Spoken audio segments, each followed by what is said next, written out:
জামায়াতে ইসলামী ক্ষমতায় গেলে দুর্নীতিবাজ চাঁদাবাজদের হাত অবশ করে দেবার হুঁশিয়ারি দিয়েছেন দলটির আমির ডক্টর শফিকুর রহমান।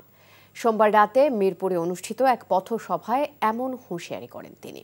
জামায়াতের আমির বলেন, ব্যবসায়ীদের বোবা কান্না কেউ শোনেন না, কারণ দেশের সৎ নেতৃত্বের অভাব রয়েছে। যারা দুর্নীতি দমনের দায়িত্বে তাদের মধ্যেই দুর্নীতি ঢুকে গেছে।